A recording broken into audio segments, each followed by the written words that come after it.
প্রথমত কংগ্রাচুলেশনস, মানে ওই আছে আমাদের টেলিপ্যাথির জোর আছের মতন আপনারা যা যা বলে এসেছেন সেটার কিছু তো ব্যাপার আছে, কারণ মমতা বন্দ্যোপাধ্যায় নিজেও আজকে সেই নিয়েই একেবারে তুলো করছেন। কিন্তু পয়েন্ট হচ্ছে দাদা, যে আপনারা কি আসলে হেরে গেলেন ভাওতাবাজি আর মিথ্যাচারের সামনে? এই ন্যারেটিভ সেট করে দেওয়া হলো, টোটালটা মিথ্যা, সব কুৎসা, তার সামনে আসলে হেরে গেলেন। আসলে আজকে যেটা হলো সেটা পুরোটাই একটা নাটক। আর উনি যেটা করলেন, হ্যাঁ বললে খারাপ, মহিলা বয়স্ক, বাংলায় সাধারণ মানুষ এটা করলে লোকে বলতো ন্যাকামি। আমি আপনাকে বলছি, আমরা ব্রাত্যবাবুর একটা নাটক ছিল উইঙ্কেল টুইঙ্কেল, 19 বছর পর এক ব্যক্তি ঘুম থেকে উঠেছে। এখানে দেখছি একজন মুখ্যমন্ত্রী 13 বছর বাদে হঠাৎ জেগে উঠেছেন। কাদের নিয়ে বসেছেন? শুধু পুরসভা। আচ্ছা আপনি আমায় বলুন তো, এটা প্রশাসনিক মিটিং ছিল না এটা পলিটিক্যাল মিটিং ছিল? যদি প্রশাসনিক মিটিং হয় তাহলে ঝালদা তাহিরপুর নেই কেন? আর যদি পলিটিক্যাল মিটিং হয় তাহলে নবান্ন কেন? এবার আমি বলেছেন এতদিন আমি ভদ্রতা করেছি, মানে এতদিন উনি ল ব ভ বিভিন্ন ভাষায় বলেছেন, আজকে উনি সে ভাষাটা বলছেন না, বলছেন জোর করে জবরদখল। আরেকটা কথা সিগনিফিকেন্ট বলেছেন, যে দরকার হলে আমার বাড়ি থেকে শুরু হোক এই অভিযান। না আমি বলছি হরিশ মুখার্জি আর হরিশ চ্যাটার্জি স্ট্রিটের মধ্যে আজ থেকে 5 বছর আগের পাওয়া তথ্য অনুযায়ী 35টা প্লট বা 35টা বাড়ি বা জমি যারা দখল করেছে। একটা চায়ের দোকান ছিল, সেই চায়ের দোকানটা পরে রঙের দোকান হয়েছিল, সেই রঙের দোকানটার উপর আজকে শান্তিনিকেতন দাঁড়িয়ে আছে, প্রাসাদ। জবরদখল হয়নি? আচ্ছা বলছেন যে সততার প্রতীক। আচ্ছা সততার প্রতীক মানে কি জানেন? সততার প্রতীক হচ্ছে, দেখবেন চোর যখন পালায়, লোক তাড়া করেছে, লোকের ভিড় দৌড়চ্ছে, চোরও চেঁচাচ্ছে চোর চোর চোর করে, আজকে সেই জায়গায় দাঁড়িয়েছেন। উনি বিরাট সৎ, উনি বিশাল সৎ, উনি 12 বছর 13 বছর বাদে বলছেন সবাই টাকা খাচ্ছে, ঘুষ খাচ্ছে। আমি আপনাকে একটা কথা বলি, উনি তো কোনো সামন্ততান্ত্রিক রাজা নয়, ওনার মুখ থেকে যেটা বেরোবে সেটাই আইন নয়, সেটাই প্রশাসন নয়, এর তো একটা সিস্টেম আছে, আইন আছে।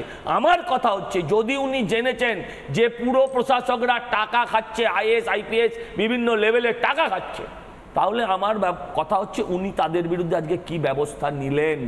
রিপাবলিক বাংলা যদি তার নিজের কোনো মিটিং করে, নিজের যদি আত্মসমালোচনা করে, বা নিজের যদি তাদের বিভিন্ন মিটিং হয়, সমস্ত সংগঠনেই হয়, সে ব্যবসায়িক রাজনৈতিক, সেখানে টিভি ক্যামেরা ডাকে। আসলে উনি নিজের ইমেজ বিল্ড আপ করছেন, হয় ভাইপোর হাত থেকে নিজের ক্ষমতায়ন করছেন, নয়তো পুরসভা মানে নগর উন্নয়ন দপ্তরে মন্ত্রীকে, তিনি হচ্ছেন ববি হাকিম। কিন্তু মনে রাখবেন, পশ্চিমবঙ্গে যে ভোট, মমতা বন্দ্যোপাধ্যায়ের যে ভোট ব্যাংক, তার 30% শেয়ার হোল্ডারের তিনি হচ্ছেন মাথা। অতএব এই ববি হাকিমকে আগামী দিন সাইজ করার জন্য হয় ব্যবস্থা করছেন, আর নয় তো ভাইপোর হাত থেকে নিজের হাতে ক্ষমতা নিচ্ছেন। বলেনি সব দোষ কাউন্সিলরদের। ভবানীপুরে অধিকাংশ এতে হারলেন, ওয়ার্ডে হারলেন, সব দোষ কাউন্সিলরদের। মুখ্যমন্ত্রী কোনো দোষ নেই, ওখানকার MLA-র কোনো দোষ নেই। আপনাকে উত্তর দিতে হবে তো, যে এই ভোটগুলো সমস্ত কি কাউন্সিলরের বিরুদ্ধে হলো? আচ্ছা পুরসভাগুলো সব চোর, আর আপনি আমাকে বলুন যে পুরসভাগুলো চোর আর পঞ্চায়েতগুলো সব সতীলক্ষ্মী। আসলে এসব কিচ্ছু না, এটা হচ্ছে একটা নাটক। 700 চুয়া খাকে বিল্লি চলে হজকো। আজকে উনি সততার কথা বলছেন, ন্যায়ের কথা বলছেন, আর ওনার মন্ত্রী উদয়ঙ্গ তিনি কি বলছেন? যে মানুষকে, কিছু কাউন্সিলর সতী সেজেছে, ভদ্রলোক সেজেছে, হ্যাঁ মানুষকে ভোট দিতে দিয়েছে, তাদের বিরুদ্ধে উনি কি কথা বললেন? তাদের বিরুদ্ধে উনি কোনো কথা বলেননি। পুরোটাই নাটক। দলের ভদ্রতা দেখানোর কি আছে? এখন ভদ্রতা দেখাচ্ছেন ইলেক্টেড গভর্নমেন্ট, ভদ্রতা দেখানোর কি আছে? করাপশন হবে, আপনি চুরি করছেন, আমি আপনার বস, আমি আপনার সাথে ভদ্রতা করে বসে থাকবো? আমি সাসপেন্ড করবো না? আমি সাসপেন্ড করবো না? কেন করবেন? নায়কের মুভি চলছে, কেন করবে না? নায়ক করবে না, কেন করবে না? কেন করিনি? এক মিনিট করিনি।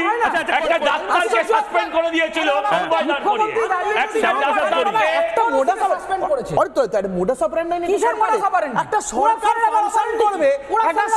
ফাংশন করবে, কোথায় ফাংশন করছে, কোথায়? আহা কি মুশকিল, করাপশনের কথা উঠেছে, এবার সেটাকে ইনভেস্টিগেট করে সরকার দেখবে না? কে করবে ইনভেস্টিগেট? আরে বাবা মুখ্যমন্ত্রী করবে, তুমি করবে, মুখ্যমন্ত্রী করবে। আচ্ছা শোনো, এক মিনিট শোনো, এই আমি রাজপুত্র এক মিনিট। সরকার ফাংশন করছে না, সরকার ফাংশনের নামে জলসা করছে। ফাংশন করছে না। আমি তোমার কতগুলো বলি, শোনো না এক মিনিট, আমি একটা কথা বলি, শোনো। বলছে সুজিত বোস লোক বসাচ্ছে, বলছে কত টাকার বিনিময়ে। তো কত টাকার বিনিময় সেটা আপনি বলুন না, বার করুন না। 75-25-এর হিসেবটা পাননি কিনা আপনি? রাস্তা দখলের, এক মিনিট আমার বলতে দাও, রাস্তা দখলের কথা বলেছেন। রাস্তা দখল বলতে আপনি হাতিবাগান গড়িয়াহাটের কথা বলেছেন, কেন রাজাবাজার মনে পড়েনি? তো আপনি এবার ধর্মের ভিত্তিতে যাবেন না। এক মিনিট বলতে দাও, তুমি রেফার করো তারপরে। আমি বলছি ছেড়ে দাও, সব রাস্তা ভুলে যাও, চাঁদনি চক ভুলে যাও, বড় বাজার ভুলে যাও। আমি বলছি কলকাতা কর্পোরেশনের নগর উন্নয়ন দপ্তরের মন্ত্রী যেখানে বসেন সেখানে তার ঠিক গায়ে হক মার্কেট, যে নিউ মার্কেট এলাকা পুরো, এক মিনিট দাঁড়াও, ওখানে তোমার বাড়ির লোক যায়। আমি বলছি রাস্তা এমন ভাবে দখল হয়েছে যে সেই রাস্তা, এই দাঁড়াও প্লিজ ওয়েট করতে, নয়তো কিন্তু তুমি পরে বলতে পারবে না। আমি বলছি সেই রাস্তা এমন ভাবে দখল হয়েছে যাতে ওই রাস্তায় গাড়ি ভুল করেও ঢুকে না পড়ে। কলকাতা পুলিশ গার্ডরেল দিয়ে দাঁড় করিয়ে দিয়েছে। আমি বলছি যে আজকে পুলিশের কথা বলছেন, শান্তনু সিনহা নামে এক ব্যক্তিকে একটা থানায় আজকে 13 বছর ধরে বসিয়ে রেখেছেন, প্রমোশন হয়ে যাওয়ার পরেও বসিয়ে রেখেছেন। আরে পুলিশকে ভৎসনা করে কি হবে? বাড়িতে আয়না যদি না থাকে মোবাইলে সেলফি ক্যামেরা অন করে নিজেকে নিজে ভৎসনা করে 10 সেকেন্ড নিয়ে ঠিক 10 সেকেন্ড লাল কালো সিম্বল লাগালে হয়ে গেল 10 সেকেন্ড। এবং তারপর আমি অভ্র এবং দেবাশিসদার কাছে বক্তব্য খুব সিম্পল, আমার বক্তব্য খুব সিম্পল। এই তৃণমূল কংগ্রেস বা মমতা বন্দ্যোপাধ্যায়ের ইমেজ বিল্ডিং এর কথা বলা হচ্ছে। ইমেজ বিল্ডিং এর কথা তখনই প্রাসঙ্গিক হতো, প্রাইভেট লিমিটেড কোম্পানি হয় না। ইমেজ বিল্ডিং প্রাসঙ্গিক তখনই হতো যদি তৃণমূল কংগ্রেস এই নির্বাচনে ধাক্কা খেত। আপনারা কোথায় ধাক্কা খেয়েছে? তৃণমূল কংগ্রেস বিপুল ভোটে জিতেছে, বিপুল ভোটে জিতেছে।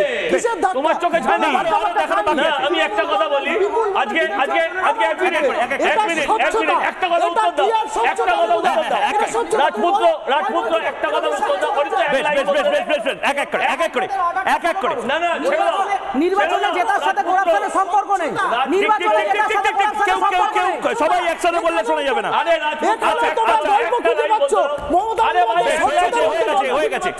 হয়ে গেছে।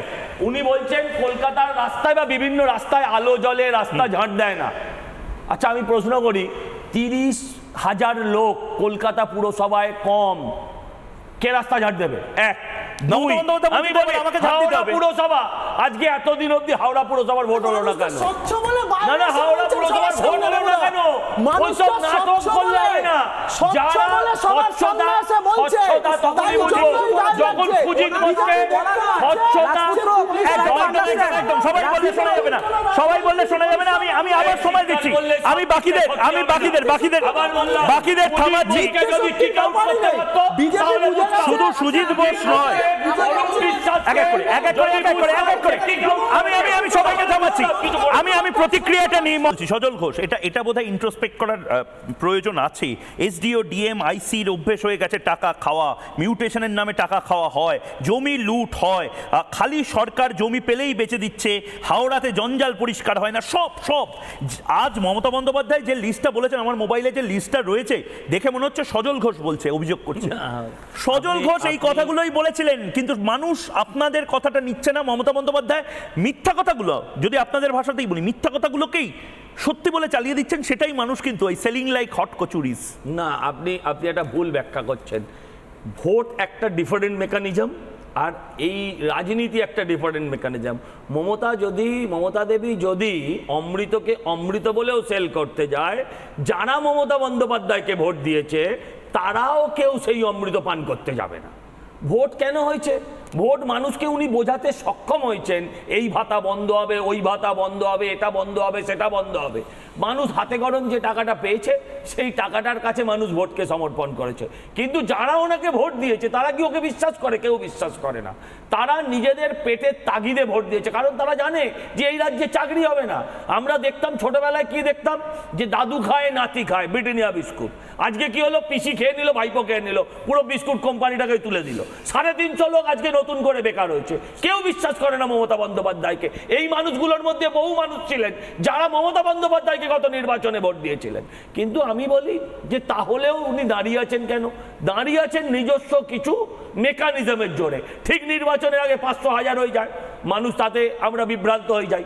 এই যে ববি হাকিম বলছেন যে জাগ্রত লোক মানে যারা খবর দেখে তারা ভোট দেয় না, আর যারা সিরিয়াল দেখে যারা বহির্বিশ্বের সঙ্গে যাদের যোগাযোগ নেই, উনি যেটা ব্যাখ্যা করেছেন আমার কথা নয়, তারা অন্ধের মতো ভোট দেয়। ঠিক আজকে এই রাজনীতিটা পশ্চিমবঙ্গে এসে দাঁড়িয়েছে এবং এটা একটা সর্বগ্রাসী রাজনীতি। শুধু তাই নয়, অভ্রর কাছে এবং দেবাশিসদার কাছে যাওয়ার আগে এবং অবশ্যই রাজপুত্রের কাছে ছোট ছোট করে যাওয়ার আগে শুধুমাত্র সুজিত বোস নয়, অরিত্র, অরূপ বিশ্বাসও, অরূপ বিশ্বাসকেও ক্রিটিসাইজ করা হয়েছে। আমি একবার দেখে নেব কি নিয়ে অরূপ বিশ্বাসকে ক্রিটিসাইজ করা হয়েছে। শর্ট সার্কিট হচ্ছে বেশি, কারণ কেউ দেখে না, জাস্ট অবহেলা, নেগলিজেন্স। ইলেকট্রিক ডিপার্টমেন্টকেও অরূপ আমি বলবো সিনসিয়ারলি দেখতে হবে। শর্ট সার্কিট তোমাদের মধ্যে পড়ে না মানে? মিউনিসিপ্যালিটির মতো করে মিউনিসিপ্যালিটিকে দেবে না, মিউনিসিপ্যালিটির সাথে এটা পাওয়ার ডিপার্টমেন্ট দেখবে। মিউনিসিপ্যালিটি যারা ময়লা তোলে না, তারা তোমার কারেন্টের শর্ট সার্কিট হচ্ছে কিনা দেখবে, তারা তো টাকা খেতে ব্যস্ত। এইসব আমি এখনো মনে করি এই অযোগ্য লোকেদের দিয়ে কাজ করানো উচিত নয়। অযোগ্য লোকেদের দিয়ে কাজ করানো উচিত বলবো? আপনি বলুন, আপনি, আমি অন্য লোকের টাইম কেটে নিচ্ছি, আমি একটা কথা বলুন তো, 100 দিনের কর্মীকে দিয়ে যে কাজটা করাবেন, স্থায়ী কর্মীকে দিয়ে সেই কাজটা করাতে পারছেন না কেন আপনি? কারণ স্থায়ী কর্মী আপনার নেই। আমি আমার ওয়ার্ডে, আমার বাবা কাউন্সিলর ছিলেন আজ থেকে 15-20 বছর আগে, 80টা লোক ছিল, 80-82টা লোক ছিল।